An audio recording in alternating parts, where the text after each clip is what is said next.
Welcome, everyone, to Alaska Quarterly Review's Reading and Conversation Series. This event is being recorded and will begin airing on our YouTube channel very soon. Before we begin, I'd like to make a few important acknowledgements. Alaska Quarterly Review gratefully acknowledges the Anchorage Museum for hosting and providing technical support for this event, and for the Center for Narrative and Lyric Arts, Alaska Quarterly Review's 501c3 umbrella organization, which makes this event possible.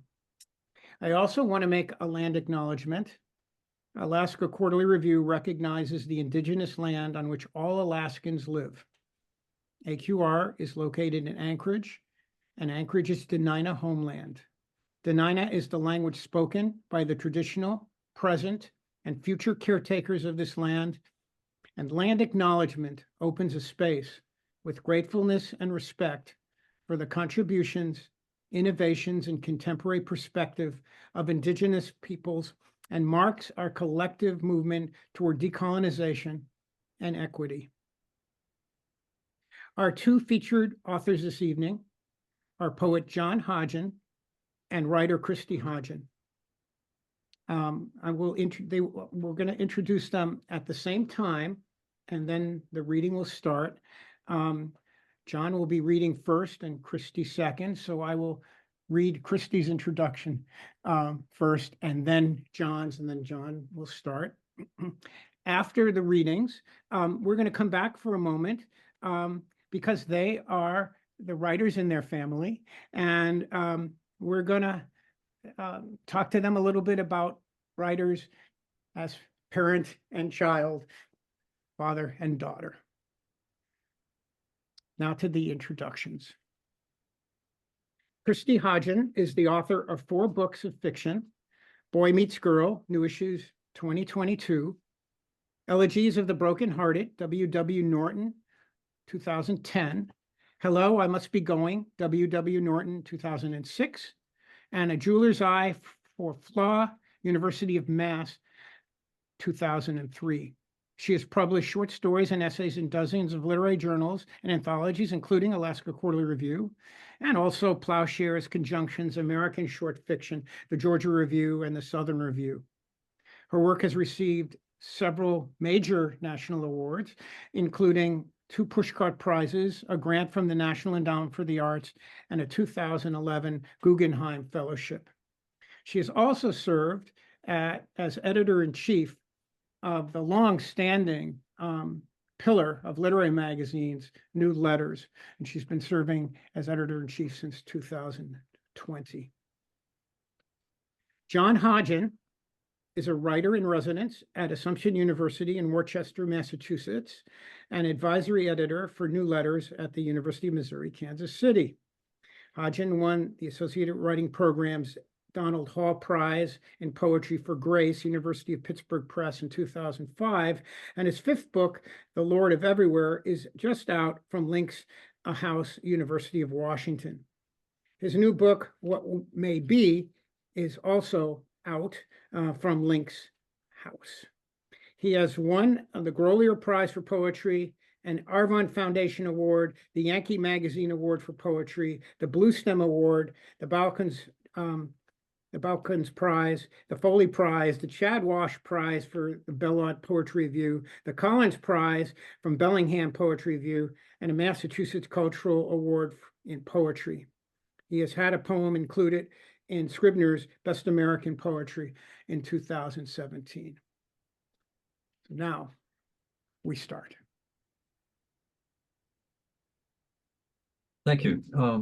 It's a pleasure to be doing this. My daughter was the one who first told me that I ought to try to send something to Alaska Quarterly Review, and I didn't even know about your magazine at the time, but I'm so glad I did, and it's just a pleasure to be here.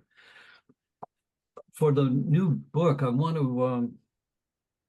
to say that many of the poems could not help but be some response to what we've all been through over the last 3 or 4 years. The weight of that fear drove all our decisions for all that time, I think.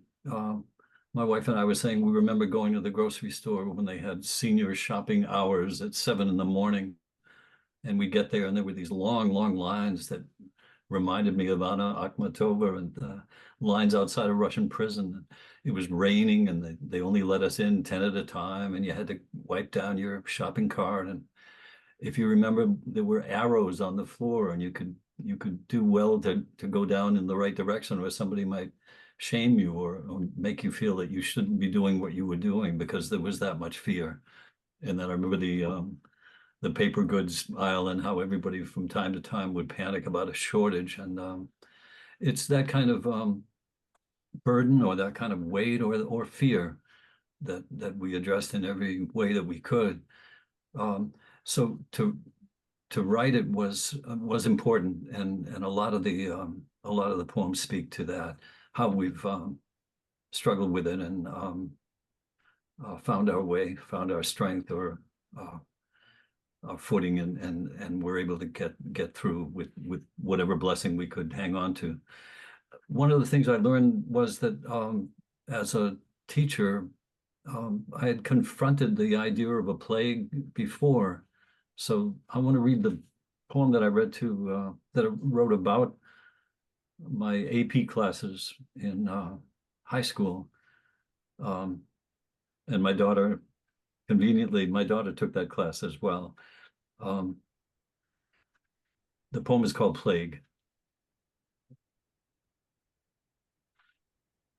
Taught the plague for 20 years in L'étranger by Albert Camus. To AP students who loved ennui and absolutes.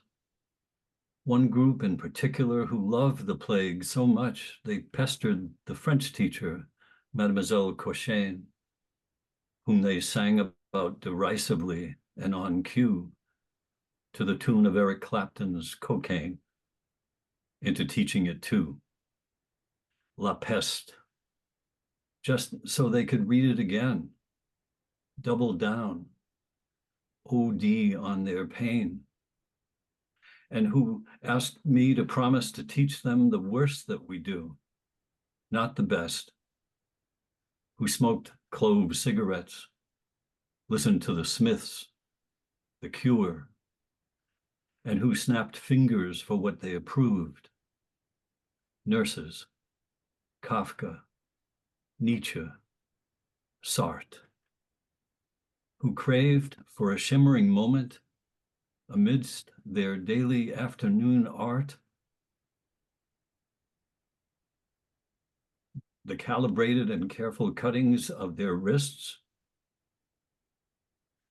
to be their school's journalists, stigmatists, existentialists, their walking, talking Schindler's lists, tempest-tossed, their one-day cafeteria hunger strike for the victims of the Holocaust, their duct-taped mouths protesting censorship of the school newspaper, their suspending their disbelief about living forever, who knew we all were the plague, but willed themselves immune each day for 45 minutes or so, inhabiting Oran and the quarantine, who knew both Mama and Meursault, and who built in their Monet hearts an impression, a mini cathedral at Rouen,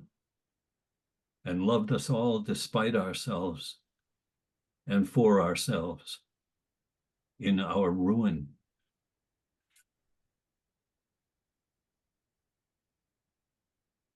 I'm struck, as anyone would be, with that need to go on the way we would have to celebrate a birthday or a wedding or some kind of family event, and still find a way to contain that fear that we were struggling with. This is called Hits and Misses. How we love hitting the bathroom at the wedding reception, hardly missing a beat, hitting our stride, not missing any of this for all the world. How we come to know we've hitched our wagon to some crashing star, our giant mission accomplished banner falling down. None of us ever knowing for a minute who we are. As if we think on the way to our funeral, we can unhitch the casket cover, tell the driver there's been a mistake, holy shit, to let us out right here, that we missed it somehow, that we're going to get it right this time, that we've been as mysterious to ourselves as Omar Khayyam was to his empty bottle of wine. How we know now that to be in this world is to reach out to the arm of the waitress you remember from so long ago, the girl who only had one hand. How you hadn't even noticed until suddenly you had. How she had to sweep up at the end of the night. How she held the broom against herself under the arm without a hand. Had to push it with the other. How you wish you'd known how to help her somehow. At least held the rounded end of her arm, just for a moment, to touch it as tenderly as you would her face. The missing hand, the worn down nub of the world in your hand.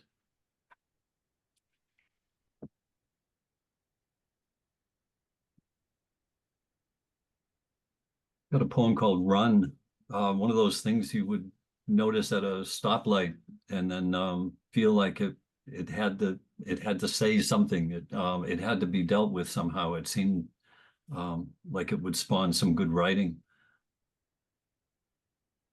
And like a lot of young writers would say at the beginning of their writing careers, this really happened to me. It's called Run. Something about her hair. The young woman pulled up next to me at the light. So styled and curled, permanent waved, bobbed, pomaded, close to her head, like a Gatsby flapper, Daisy Buchanan before she was dead, 100 years ago, when I realized where I'd seen it before. My mother's graduation picture, 1934. This girl so animated, talking a Bluetooth streak, so pumped with love that were it not for the car itself, she might have lifted, flown off, floated free. For a moment, I think she just might. I want to tell her to run the light, transgress, punch love over and over into her GPS, go straight, no stops, no turns, till she comes to a canyon, and then to believe that love will help her levitate like Thelma and Louise. I want to tell her my mother fell in love, had 4 children, lost 2 others, had a breakdown, lost her husband, worked herself to the bone as a telephone operator, who loved over-enunciating, saying 9 as nyan, like nigh unto heaven, nigh unto death. Until she got cancer, went to rehab, had her jewelry stolen, and at the end refused her feeding tube. Love so far away by then, she had to leave this place to find it again. Perhaps that's the way of it when a mother dies, when a woman gives her heart away. Love, some star she sees turning green every night, the light she pulls up to where she can hardly wait, can barely stay. Run for it, I hear myself say. Run for your life, my darling, my sweet. Run away, run away, run away. One more, if it's all right.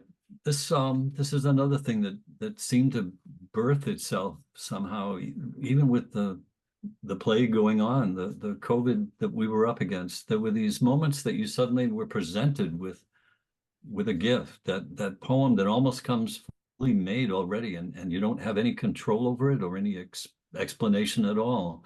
Um, the gospel writers said that they were each like an amanuensis, that the Holy Spirit was talking to them and through them, and they just had to write as fast as they could to try to get it down and get it right. And it felt like that. This poem just came. Its only connection to the world that I can remember is a great film by Terrence Malick called Days of Heaven, with Richard Gere, and go look it up. It's a wonderful, wonderful film, tremendous photography. And there was a kid that kind of walked onto the set, and she had a small part, and she was just kind of this country kid with an attitude and a distinct kind of a voice. And then she was so good, she kind of took over the film. She narrated a lot more than she signed on for, and it was an interesting voice. It was kind of ignorant, but it was also really knowing and real, really present. So to some degree, and this woman died of COVID. The woman who played that girl, Linda Manns, passed away. I was a great reader of the obits during the pandemic, so I suddenly find myself with this story to tell in another voice, like I was somebody else, in New York City of all places, working in a factory. And I'll try to read this to you in that way, and that'll be enough for you. 4 poems is probably enough for anyone. Poem with a line from Terrence Malick's Days of Heaven for Linda Manns. I don't really know what I was doing up there in the Bronx, 1997, before all the trouble. It was 7th floor walk up. The elevator wasn't working. We were standing on the rooftop. The roof had that black tar all over it to keep out the rain. There were cracks in the tar. There was a clothesline on the roof. It was nice up there when the breeze was really moving. The sheets were flapping like they were trying to escape or something. You could see the planes taking off and coming in. Mike, the guy I worked with, told me to come. His last name was Antonopoulos or Antonazzi or something. I can't remember. He said his brother Tony might be able to get me a better job. I didn't even know if I wanted another job. It was nice at the warehouse. I liked it there. We pulled carts around with shoe boxes that got shipped all over the country. Places like St. Louis and Kansas City and Puerto Rico. Sometimes I'd look out the window through the grates. There were cobwebs and cracks. You could see dead flies that had got stuck between the windows and everything. Nobody bothered you much. We played cards at lunch. Everybody was always talking, making jokes. But Tony wasn't talking to anyone, not even Mike. He just wasn't having it. He was sitting at this little table on the corner of the rooftop, like he was the only person in the world. He was painting this model plane he was working on. There were other planes there too, old ones from the war. Then his son came over and picked up one of the planes. He was 3 or 4 maybe. His name was Anthony too. He was holding the plane up like it was flying. Then he walked over to the edge of the roof and just threw it. Maybe he thought it would fly. When he threw it, he leaned out too far. And then he was gone just like that. Like he threw himself too. Like he thought he could fly. We were all screaming. Tony, his father, ran right up to the edge. For a minute, I thought he was going to jump. Then Mike was holding him. Now he has to live like that, with his son always falling in his head. I don't think about it much anymore. I don't talk about it. You know how people are. You tell someone something and they start to talk. Sometimes I think it must have been my fault. Like that was what I was up there for. Like maybe I should have been watching out for him. Like maybe that was my job. Thank you. Thank you very much.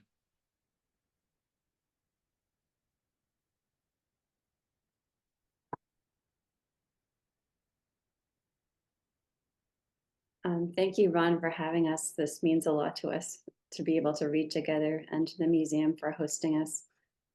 I'm going to read from a piece called The Wrestler, which AQR will publish, I think, later this year. And I'd just like to thank you, Ron, for being one of the handful, really only, of places where a long story writer can send work. It's really a lifeline for people who like to write past 20, 30 pages. So this is a, I don't know, 80-page novella.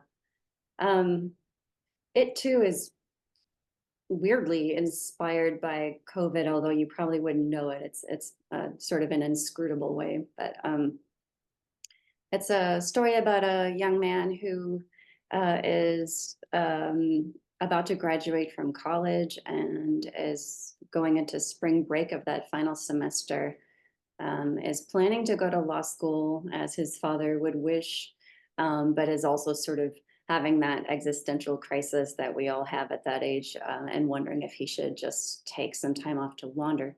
The narrator is named Bernard. He has an older brother, an adopted brother who is itinerant and a drug addict, and is sort of always wandering from place to place looking for something. And the story starts when Bernard receives a letter from his older brother, Jude, inviting him to New Orleans to visit, and just decides to go down and find his brother. So it's a road trip story from the point of view of a young man who's sort of trying to decide between taking on that responsible life that he's supposed to live and maybe wandering around and seeing what else there is.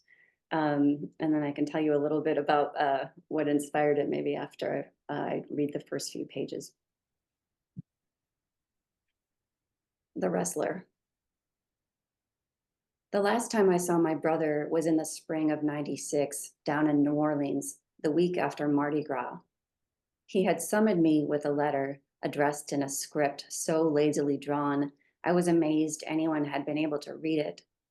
The envelope was wrinkled and scuffed, as if it had been dropped on the floor of a bus station and trampled by the masses before it was finally picked up and deposited in a mailbox by some unseen, benevolent hand.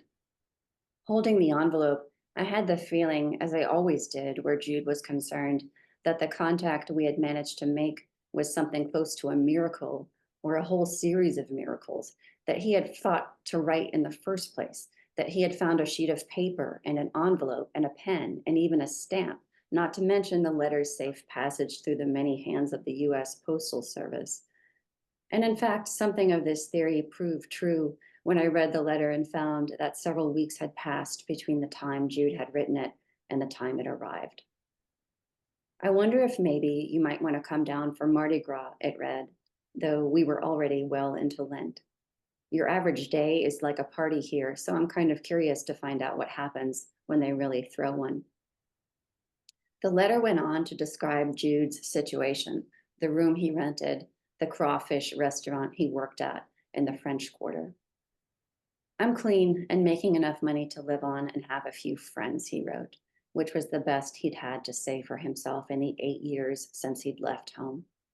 Jude continued for 2 pages about NOLA, as he called it, the people and the places that had caught his eye.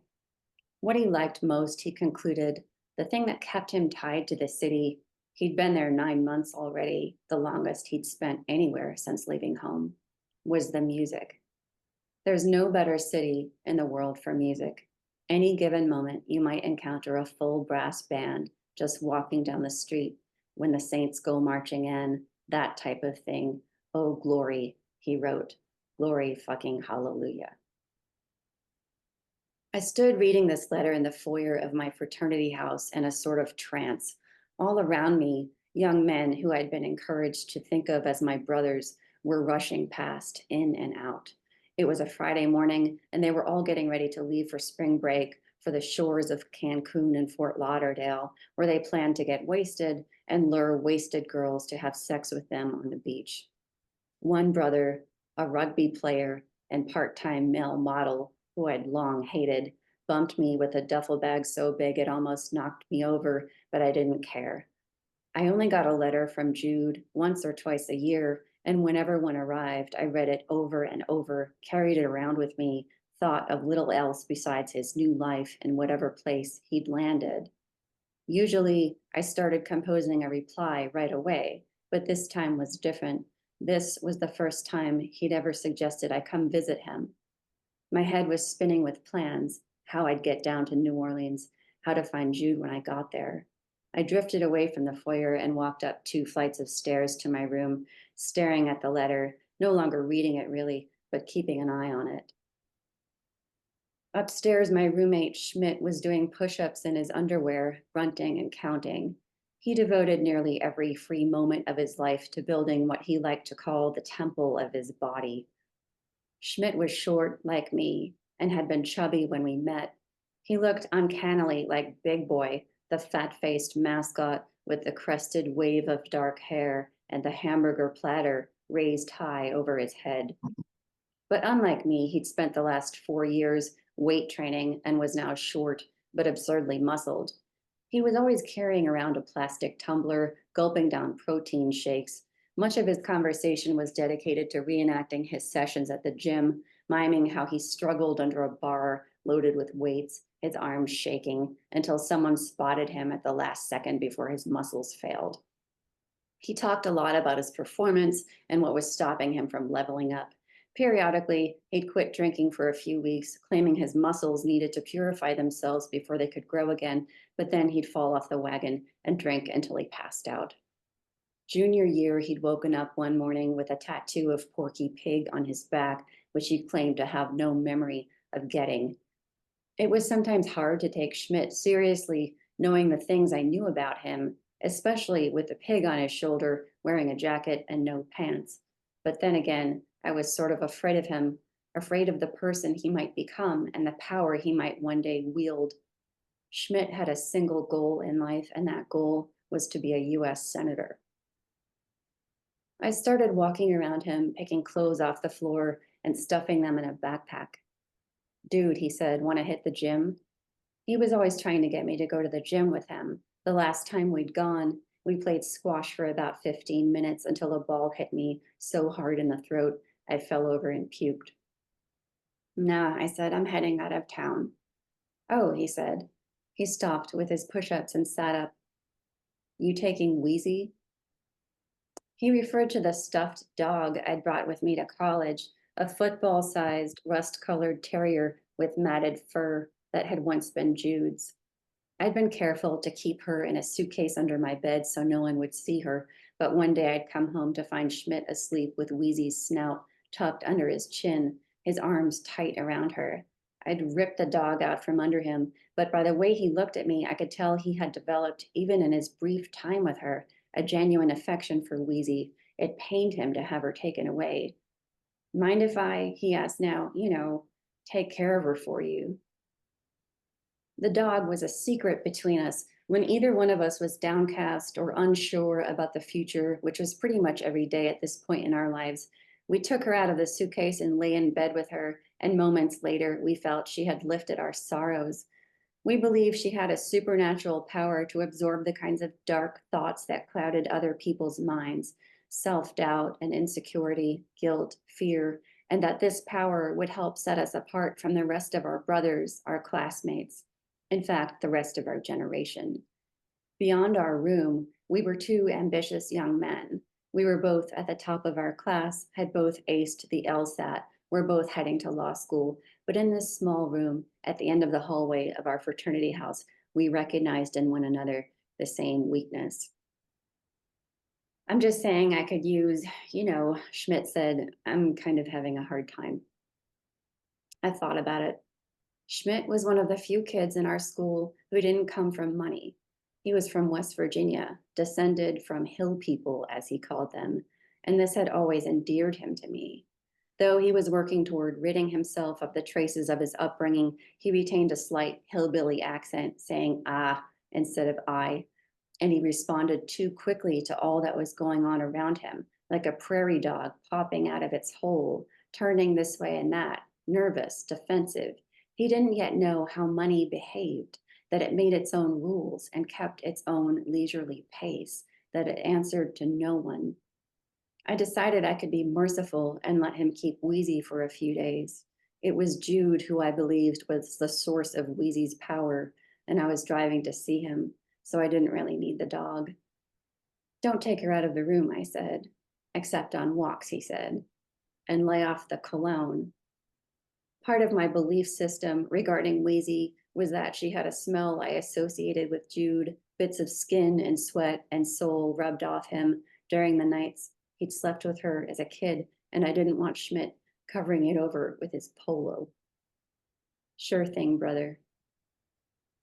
I packed up my bag and made my way out to the car, trying to calculate how long the trip would take, not only the actual mileage, but also the time I would spend on the side of the road with the hood propped open. My car had belonged to my father back when he was in college at the very school I was attending now, and was in the final days of its useful life. It was prone to overheating and shuddered as it approached the speed limit on highways. I suppose the odds of the car making it to New Orleans weren't great. On top of that, I had only the vaguest notion of where I was going. Highway 59 would take me there was all I knew, and just shy of $100 in cash stuffed in the pocket of my jeans. That was pretty much all I had in the world, the sum total of insurance I had against whatever accident or misfortune I might encounter, but I was young and didn't worry too much about these things. So that's the opening. He's not even on the road yet, but eventually he makes it to New Orleans, finds his brother, and that's where what happened to me in real life, as you said, Dad, comes into the story. I visited a friend in New Orleans when I was 21, and we fell in with this group of people, at the center of which was this former pro wrestler who was Anne Rice's bodyguard. She was at the height of her fame because Interview with a Vampire had just come out. And so she was touring Europe out of town. And so he took us all to her home. She had just bought a former convent that was an entire city block long and wide. It was sort of this walled fortress. And she had planned to live there, although she never did. But it had been a convent, and on the top floor, it had been left just as it always had been. And it turned out that had been the place where the nuns took in the children, the orphans of the 1918 flu pandemic, who themselves suffered and died in that attic. And there were all these iron beds lined up. And Anne Rice had tucked a little doll into each bed, with a porcelain face. And it was just kind of astonishing. And, then I just went on with my life, and I completely forgot about this trip to New Orleans. I mean, I don't think I thought about it once, and 30 years almost. And then when COVID hit, I started seeing photos of these old sick wards from 1918. And I remembered that I had this really unlikely, crazy night in New Orleans with a former wrestler. And so I used that to build sort of a story around. And the story is just sort of about someone wondering who he ought to be, like what is the right type of person to be. And he, I don't think, figures it out. But in its way, it too is sort of a COVID story, although I don't think that would be necessarily obvious. So that's great. I mean, there are all these connections, and we're excited that the Wrestler will be in its full version in our winter spring 2025 issue that'll be out right at the beginning of the new year, 2025. And I'm just really delighted and thankful to both of you to participate in this. I tried a couple of years ago. I am persistent. We had published, both of you, significantly then too, and I finally put it together that the two of you were related. And I thought, wow, this would be really interesting. And then nothing happened. And then when we committed to Christie's new novella, I thought, I'm going to try again. And luckily, it happened. So just to, focus just this end of this event's conversation, if you will, because I had the idea of the two of you and how your work might relate to each other, or how two writers, father and daughter, may in fact see each other or help each other or work together or think about things together, or none of the above. And I know it's some of the above because, Christie, you have your dad is working at New Letters just a little bit. And so there is obviously a professional connection now, which I didn't know about 2 years ago, by the way, but now I've seen it. And so let me start like this, and I'll just pose one question and we'll just see where it goes, and then we'll end. In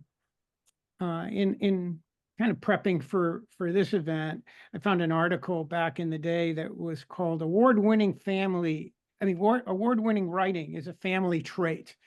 And it was sort of a nice piece, a nice newspaper article about the two of you. And I thought, wow, family trait.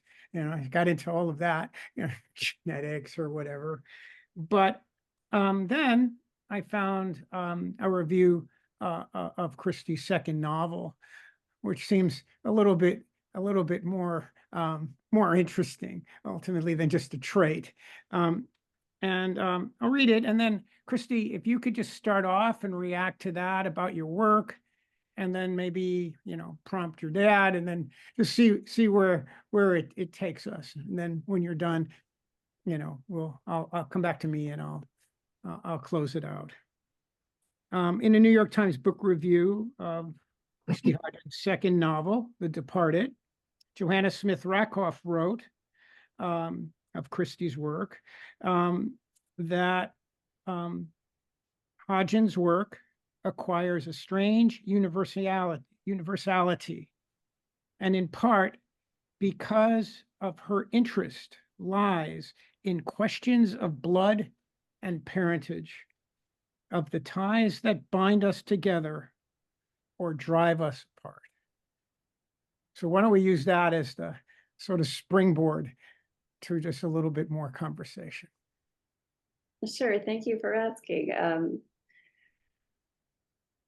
I would say that reading and writing was just part of my upbringing. It was just in the air. I knew my dad was a poet probably my whole life, although I don't think I read your work until I was probably a teenager. I wouldn't have understood it, right? So that was, I suppose it is unusual to have a writer for a parent, but it wasn't to me. It just seemed like something people did.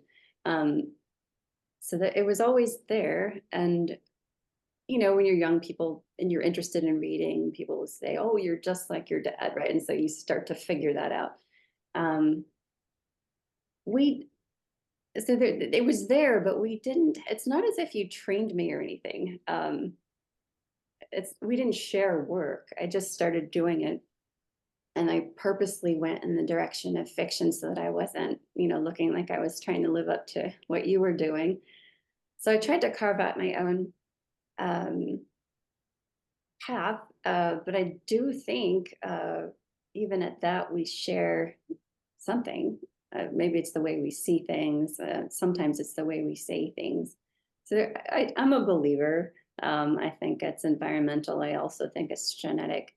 For instance, like I once looked at a poem of yours and I said, I know exactly what happened. Like that first line came to you and then the rest of the poem followed. Cause I don't know, I could just tell, my brother is dying and I am not. I knew that had come to you first and that the rest of the poem came out of that. So I think we were able to recognize in one another's work a certain rhythm or a way of seeing things. Interestingly, I think I didn't find out until much later that your dad, my grandfather, who I never had that chance to meet, had a half-finished novel amongst his things, which I think is wild. I hope I get to see that someday, but I think it's been in the family for a while. And I will also just say one more thing, that my mom is a great storyteller. She doesn't write, but she can go to the grocery store and buy a loaf of bread and come back with a story. There I was. She can turn anything into something entertaining. So yeah, it certainly is. I didn't make this up. It comes from you guys. It's a good point you made. Your mother, and I'm used to that as well too. Things just seem to happen with her. She has stories happening all around her. You make a good point. I can't think of anything right off the top of my head that would have contributed to you. You came full born as a storyteller. You were always that way with every stuffed animal you ever had, and we read a lot at night. The bedtime stories were sacred. That just had to happen. I remember, God, I remember one time. Oh, the thing I'm really wanting to say more than this is that I could see in the Cambridge writing group that I belong to, I could see that this dear friend, John Hildebeidle, who's gone now, and Ron, this won't mean anything to you, but you look like him, and you have mannerisms that remind me of him. But he thought of Christie. He thought the way you do. I think that this kid can really write, and this kid's got a gift. But I would on occasion I would go up to Maine to see a baseball game with that John Hildebeidle because he loved baseball. He was terrible at it. He could barely stay alive in a batting cage for more than 5 minutes. But we would go. But he would bring a friend of his who was blind and a tremendous baseball fan. And he would come along, and it nobody asked why necessarily. It was just a bumbling kind of kindness that generated with John. And so here we are, this goofy group of 4 people going up to see a baseball game in Portland, the Sea Dogs Stadium. And Christie, my daughter, whom I love beyond words. I can't find the words to say how much I love this kid. She makes parenting easy. You just beam all the time and you're just smiling all the time. But she sat right next to this blind man whom she didn't know from Adam. And he would tell her, you can tell by the sound of the bat, that's a well-hit ball, and there's something going on, and you can imagine it. And Christie did the play-by-play with him. Again, a complete stranger, but how do you not love a daughter who's that generous and kind with someone? And there was something magic to it. Just if you said to a non-reader, that a blind person went to a baseball game, they probably wouldn't even know how to respond to that, let alone ask how would he enjoy the game. But Christie knew instinctively somehow. She knew that man was a kind of walking story. He had been dealt a really hard hand, and just found his way to love and find the world as best he could. But my kid, my beloved daughter, she befriended him. They were dear friends for years and years. One of the points I was trying to make was that I knew writers who wanted whatever writing could bring you. There were writers who wanted that too much, and they sacrificed their families. They didn't spend enough time with their kids, and then they have to live with that and regret that and see the ruination sometimes where a kid was finding it tough to be in this world, because the parents had not been there. But I think at whatever I did that worked out, I really thought that it was a hell of a lot more important to spend time with your kids than it was to write that next poem. And so I didn't go out and lobby to try to get famous or something. I took the poems when they came. I sat in that big blue chair, Chris, remember? Chris Howell called me up and said he wanted to publish the first book, and I almost hung up on him. I was so mad because that was my time to write on Saturday morning. But I didn't feel like taking away too much from being there with my kids. Those bedtime stories were great. They were just like gold. Who would want to pass that up trying to sit with a publisher somewhere? Sorry, Ron. Sit with another writer and go on and on about your own dreams of your success. I don't know, Chris. I remember coming back once from a writers' conference up in Barrie, and I'd gone by in Rutland. There was a little buffalo preserve, if you will. I don't know what else to call it. Just a small farm, and they had a few buffalo.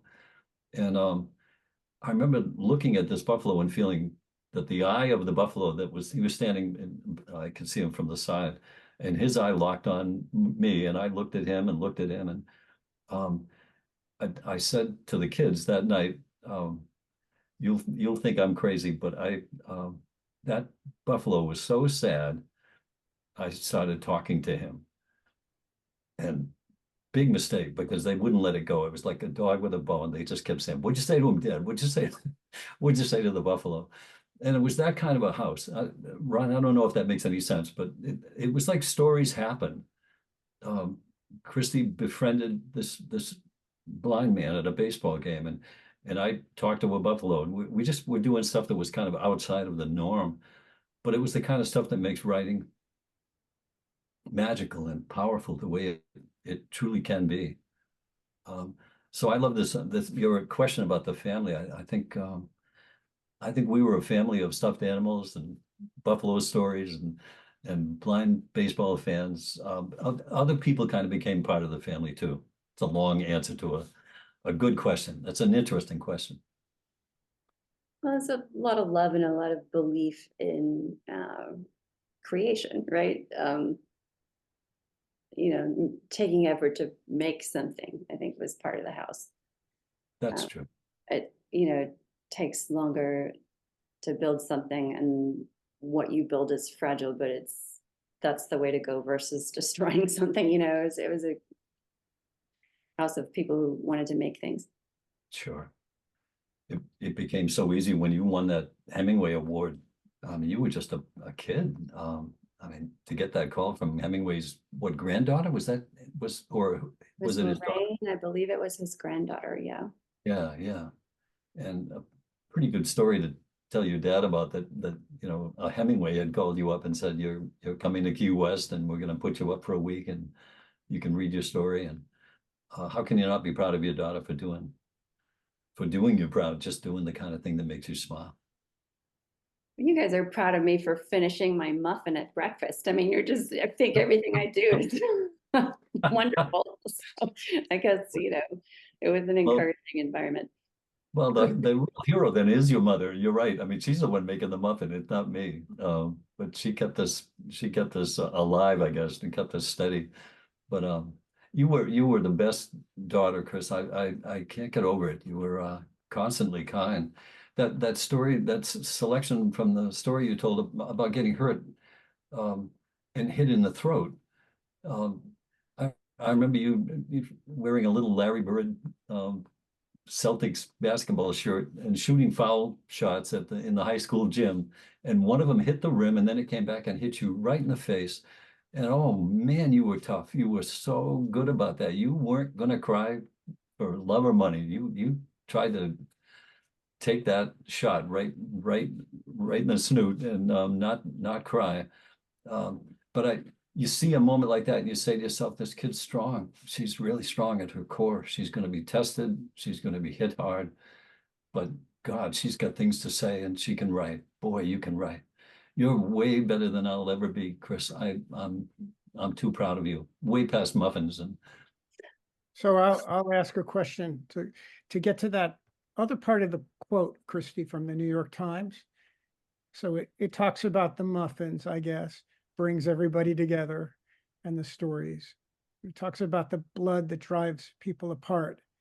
And that doesn't have to be directly within the family, but obviously, and what I'm taking away from this, John, is just simply that empathy, the idea to live in other people's shoes, that kind of compassion that may come initially from the idea of story and narrative and feeling and sharing, right?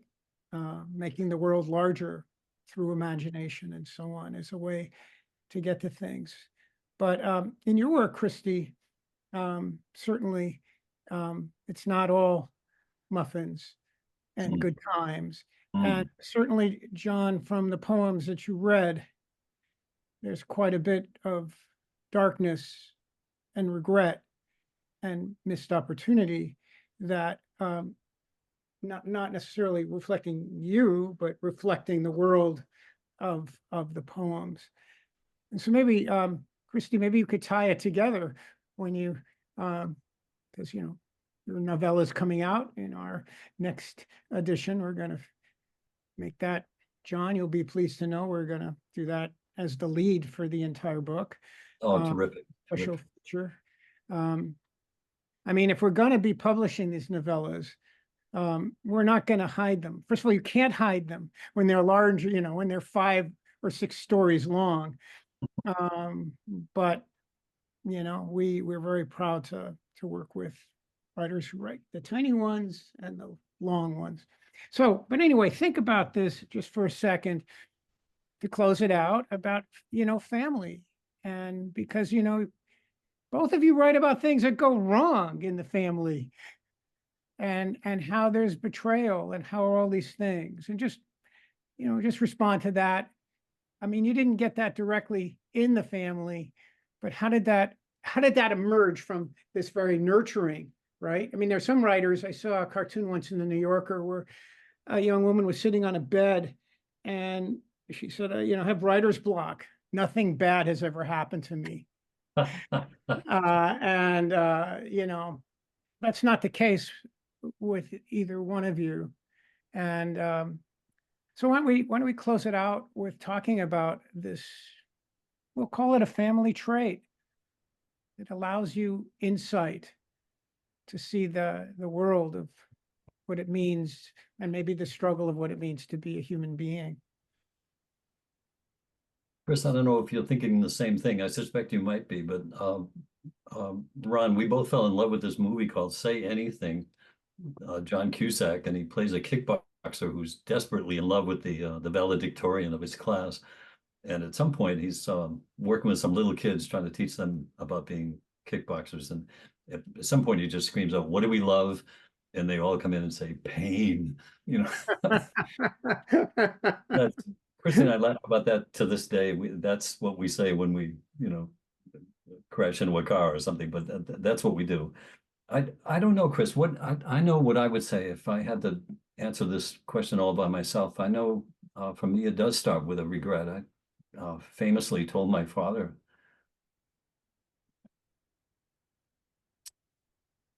I famously told my father to go to hell on a Sunday morning after I had asked if he would come to church with us. And he worked the graveyard shift at a paper mill, and he was reading the paper, the Sunday paper. And when we went off to church, he was going to go to bed. He had been up all night. And I don't know, to this day, I don't know what possessed me to go out there and get in his face. But I said, I walked out there and said, "Look." And who does that when you're 15? Who says anything to their fathers that starts with the word "look," like something? And I said, I'm wondering if you can come to church with us. And he got up and he looked out the window at Route 2A in Templeton, Mass, and turned to me and then he said, "Look."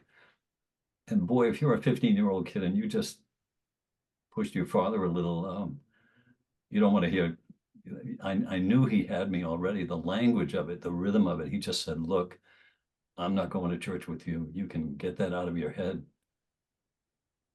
He was one of those fathers that thought you got stuff in your head.